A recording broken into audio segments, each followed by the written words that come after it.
খ্রিস্টীয়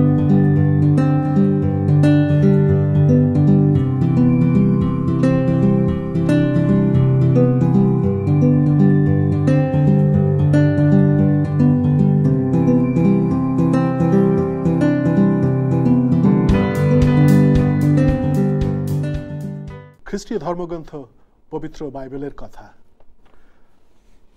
জয় যিশু। হে সমুদয় জাতি, করতালি দাও, আনন্দ রবে ঈশ্বরের উদ্দেশ্যে জয়ধ্বনি করো। কেননা পরাৎপর সদাপ্রভু ভয়াবহ, তিনি সমস্ত পৃথিবীর উপরে মহান রাজা, সর্বশক্তিমান আমাদের পিতা ঈশ্বর। সর্বপ্রথমে টাইম টিভিকে ধন্যবাদ এই সুন্দর সুযোগ এবং সময় দেওয়ার জন্য। সেই সঙ্গে সর্বশক্তিমানের কাছে এই সংস্থার জন্য সর্বাঙ্গীন মঙ্গল ও উন্নতি কামনা করি। সর্বশক্তিমান আমাদের কাছে, আমার কাছে স্বর্গস্থ পিতা। তাকে সর্বশক্তিমান বলে কেন সম্ভাষণ করব? এটা কোনো অতিরিক্ত বা অতিউক্তি নেই। যিনি এই আকাশমণ্ডল, গ্রহ, নক্ষত্র, সৌরজগৎ এর নির্ধারক, যার ভালোবাসায় আমাদের জীবন পল্লবিত হয়, যার ইশারায় আমাদের জীবন প্রদীপ নির্বাপিত হয়, তিনি অবশ্যই সর্বশক্তিমান। আমি তাকে ঈশ্বর বলে ডাকি। তার সিংহাসন স্বর্গ, তার পাদপীঠ আমাদের এই পৃথিবী। কাউকে উচ্চ মার্গে সম্ভাষণ করতে হইলে বা করতে চাইলে, অতি আপন করে সম্ভাষণ করতে চাইলে, সম্পূর্ণ নির্ভরতা দিয়ে সম্ভাষণ করতে চাইলে পিতা বা পিত থেকে আর ভালো কি হতে পারে? আমি তাকে আমার স্বর্গস্থ পিতা বলে ডাকি। তিনি আমার ঈশ্বর, সর্বশক্তিমান স্বর্গস্থ পিতা। কবি গেয়েছেন, আকাশ তোমায় প্রণাম করে, তুমি সুন্দর হে সুন্দর, বাতাস তোমার বন্দনা গায়, তুমি সুন্দর হে সুন্দর। তিনি আমাদের সৃষ্টি করেছেন, তিনি আমাদের মঙ্গল চান, তিনি আমাদের ভালোবাসেন, তিনি আমাদের জন্য চিন্তা করেন। আমাদের কষ্টে তিনি কষ্ট পান, আমাদের আনন্দে তিনি আনন্দিত হন, আমাদের শান্তিতে তিনিও শান্তি পান। এ সব কিছুর কারণ কিন্তু ওই একটাই, ভালোবাসা। তিনি আমাদের সৃষ্টি করেছেন বলেই এই ভালোবাসা। তিনি আমাদের সবচেয়ে বেশি ভালোবাসেন। আরও দুটো বিষয় আমাদের জানা উচিত, এবং তা হলো তিনি আমাদের অন্তরও জানেন। তিনি আমাদের অস্থি, মজ্জা, মন, গঠন সব কিছুই জানেন। তিনি একটি বিষয় কিন্তু আমাদের কাছে আশা করেন, আর সেটি হলো তিনি আমাদের অন্তরে অধিষ্ঠান করতে চান। তিনি আমাদের রাজা হতে চান। আমরা যদি ব্যাপারটাকে সাদাসিধেভাবে দেখি, তাহলে বলতে পারি তিনি আমাদের সঙ্গে বসবাস করেন। যা হোক, আলোচনার গভীরে যাওয়ার আগে আমাদের শুরুর দিকে একটু আবার নজর দিতে চাই। যেমন সর্বশক্তিমানকে আমরা ধন্যবাদ দিতে চাই এই টাইম টিভি এর জন্য, সেই সঙ্গে ম্যানেজমেন্ট এবং প্রেসিডেন্ট এবং তার পরিবারবর্গ সবার জন্য। এই যে ধন্যবাদ দেয়াটা বা কৃতজ্ঞতা জানানোটা, এটা কিন্তু সর্বশক্তিমান খুব বেশি পছন্দ করেন, খুব বেশি ভালোবাসেন। এটা তার কাছে অত্যন্ত প্রিয়। তিনি আমাদের কাছ থেকে এরকম প্রশংসা, এরকম ধন্যবাদ সবসময় আশা করেন। তিনি চান যেন আমাদের দৈনন্দিন কাজে, আমাদের দৈনন্দিন কর্মে আমরা তাকে স্মরণ করি, কারণ এর মধ্যে নিহিত আছে একটা স্বীকৃতির বিষয়। আমরা তাকে স্বীকৃতি দিচ্ছি। এর ভেতর দিয়ে ফুটে ওঠে নির্ভরশীলতা। আমরা তাকে সম্মান করি, আমরা তার উপর নির্ভর করি এবং আমরা তাকে ভয়ও করি। একজন ভক্ত তিনি গেয়েছেন, ঈশ্বর প্রভু আমি হই আপন হারা, যখন দেখি তব বিশাল ভুবন, চাঁদার তারা বিদ্যুৎ ঝড় মেঘমালা, করে প্রকাশ তব সুপরাক্রম, গায় আমার প্রাণ সদা তোমারি গান, তুমি মহান, তুমি মহান। এভাবে, এই সাধারণভাবে, সুন্দরভাবে নিজের কথায় আমরা প্রভুর প্রশংসা করতে পারি, আমরা তাকে ধন্যবাদ দিতে পারি, আমরা তার আরাধনা করতে পারি, আমরা তার উপাসনা করতে পারি। আমরা আগেই শুনেছি তিনি আমাদের অন্তরে বসবাস করতে চান। আর এখন যখন আমরা আমাদের ধন্যবাদ কৃতজ্ঞতার কথা বলছি, তখন নিশ্চয়ই আমরা আন্তরিকতার সঙ্গেই এগুলোর উল্লেখ করছি। তার মানে কি দাঁড়ালো? আমাদের মনের কথা অন্তর থেকেই উচ্চারণ করছি এবং এভাবেই আমরা আমাদের মনের কথাগুলো বলছি এবং সর্বশক্তিমানের সঙ্গে আমাদের একটা যোগাযোগও তৈরি হয়ে গেল। এভাবে আমরা আমাদের মনের কথাগুলো যখন বলছি, আমাদের প্রার্থনা যখন তাকে জানাচ্ছি, আমাদের কষ্টের কথা, আমাদের দুঃখের কথা, আমাদের অভাবের কথা, আমাদের বিপদের কথা যখন তাকে বলছি, তখন তিনি শুনছেন এবং তিনি আমাদের এগুলো থেকে উদ্ধার করতে পারেন।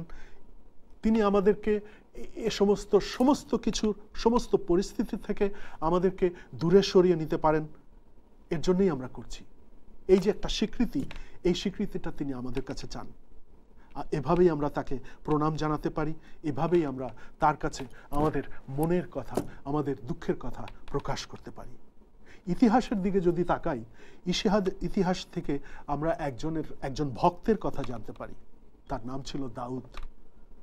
তিনি একজন রাখাল বালক ছিলেন। সর্বশক্তিমান তার প্রতি যে ভালোবাসা দেখিয়েছেন, কারণ তিনি তার বাধ্য ছিলেন, তার বিশ্বাস, তার নির্ভরতা এই সর্বশক্তিমানের উপরে ছিল।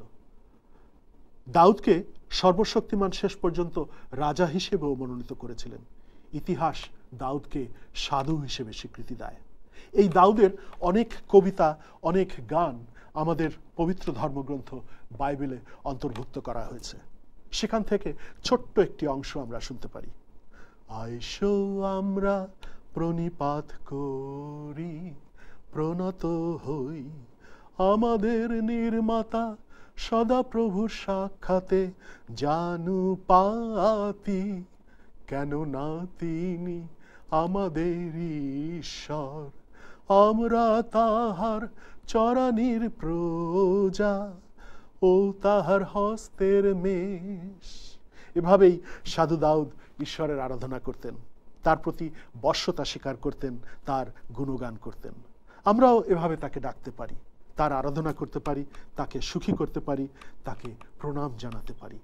সত্যি বলতে কি, এভাবেই পিতা ঈশ্বর কিন্তু সরল মনের প্রশংসা প্রার্থনা শ্রবণ করে থাকেন।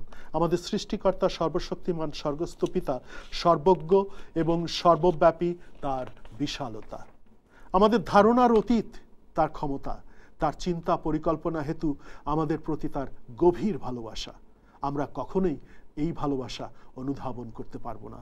ঠিক এমনিভাবে আমরাও কিন্তু তার কাছে আমাদের অনেক আশা জানাতে পারি। একবারের জন্য একটু ব্যাপারটাকে খতিয়ে দেখুন। তিনি নিজের হাতে ধুলি থেকে আমাদেরকে সৃষ্টি করেছেন। আমাদের নাসিকায় তিনি তার প্রাণবায়ু প্রবেশ করিয়েছেন এবং আমাদেরকে একটি আজ্ঞা দিয়েছেন, মাত্র একটি আজ্ঞা, কিন্তু সেই আজ্ঞাও আমরা লঙ্ঘন করেছি। তারপরেও তিনি আমাদের দূরে সরিয়ে দেননি, প্রতি পদে পদে আমাদের সঙ্গে থেকেছেন, আমাদেরকে সঙ্গ দিয়েছেন, আমাদের নিরাশার জীবনে আশার আলো ফিরিয়ে দিয়েছেন। তিনি আমাদের সুখ দুঃখের অংশীদার হতে চান। এ কথা আমরা ফিরে ফিরে দেখি, ফিরে ফিরে এই কথাতেই আসি। তিনি সর্বশক্তিমান, তার অসীম স্নেহের গভীরতা, অসীম প্রেমের গভীরতা আমরা ধারণা করতে পারবো না।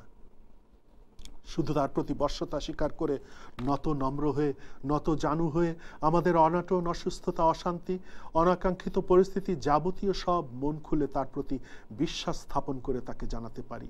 সেই সঙ্গে আমরা আশা ও মন খুলে তার সমস্ত দয়া অনুগ্রহের জন্য অপেক্ষা করতে পারি। আমরা শুনেছি তিনি আমাদের সৃষ্টিকর্তা, তিনি ধুলি থেকে আমাদের তারই প্রতিমূর্তিতে এবং তারই প্রাণবায়ু আমাদের মধ্যে প্রবাহিত করে নির্মাণ করেছেন। আমাদের জীবন বিভিন্ন বিশ্বাস অবিশ্বাসের দোলাচালে পরিপূর্ণ। তা সত্ত্বেও আমরা যদি আমাদের জীবন্ত ঈশ্বর সর্বশক্তিমান রক্ষাকর্তা পালনকর্তা হিসেবে তার প্রতি বশ্যতা স্বীকার করি, অর্থাৎ তিনি যে সর্বশক্তিমান সে বিষয়ে বিশ্বাস স্থাপন করি, তার নির্ধারিত পথে জীবন যাপন করি এবং সেই মন স্থির করি, তাহলে তিনি আমাদের যে কোনো পরিস্থিতিতে আমাদের সঙ্গে থাকবেন। আমাদের বিপদে আপদে, অসুস্থতায়, মহামারীতে, যুদ্ধে বিগ্রহে আমাদেরকে উদ্ধার করবেন, আমাদের সঙ্গে থাকবেন, আমাদেরকে রক্ষা করবেন।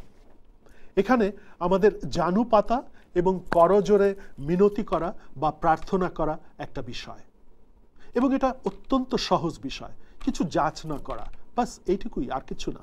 কারণ এর ভেতর থেকে একটা আন্তরিকতা আসে এবং এটা অন্তর থেকে উৎসারিত হয়।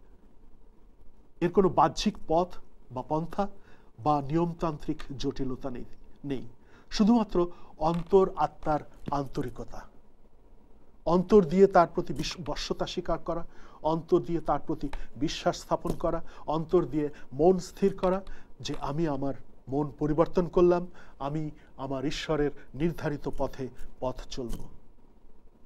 এটাই হবে প্রার্থনা, আন্তরিক প্রার্থনা। তিনি শুনবেন। আমরা যখন যেভাবে যেখানেই থাকি না কেন এই আন্তরিকতার সঙ্গে প্রার্থনা করতে পারি। আপনার কাজে কর্মে, আপনি খেলাধুলায় থাকুন, আপনি আনন্দ উৎসবে থাকুন, বা যেখানেই থাকুন, আপনি মন চাইলে সেইখানে সেই মুহূর্তে মিনতি সহকারে, বিশ্বাস সহকারে, সম্মান সহকারে, ভক্তি সহকারে আপনি মন খুলে চোখ বন্ধ করে এই প্রার্থনা করতে পারেন। আসুন আমরাও প্রার্থনা করি, হাত জোর করি, চোখ বন্ধ করি, মন খুলে দিই এবং মুখ খুলি। হে ঈশ্বর, আমার স্বর্গস্থ পিতা, আমি তোমার সন্তানের মতো বাঁচতে চাই, আমার পাপময় জীবনের পরিবর্তন করতে চাই, আমি তোমার অন্তরের আনন্দে শান্তিতে জীবন যাপন করতে চাই। তুমি আমার অন্তরে এসো এবং আজ থেকে আমার অন্তরে অধিষ্ঠান করো। আমাকে পথ দেখাও, শক্তি দাও, যেন তোমার সন্তানের যোগ্যতা অর্জন করতে পারি। এ সকলই আমি তোমার কাছে তোমারই নামে চাই। আমেন। এটাই প্রার্থনা। এ কথাগুলি নিজের মনে, নিজের কথায় সাজিয়ে সুন্দর করে ভক্তি এবং সম্মান সহকারে ঈশ্বরের কাছে উপস্থিত করাটাই প্রার্থনা। আবার দেখা হবে। ঈশ্বরের অনুগ্রহে আনন্দে থাকুন, ঈশ্বরের অনুগ্রহে শান্তিতে থাকুন এবং ঈশ্বরের অনুগ্রহের নিরাপত্তায় থাকুন। জয় যিশু।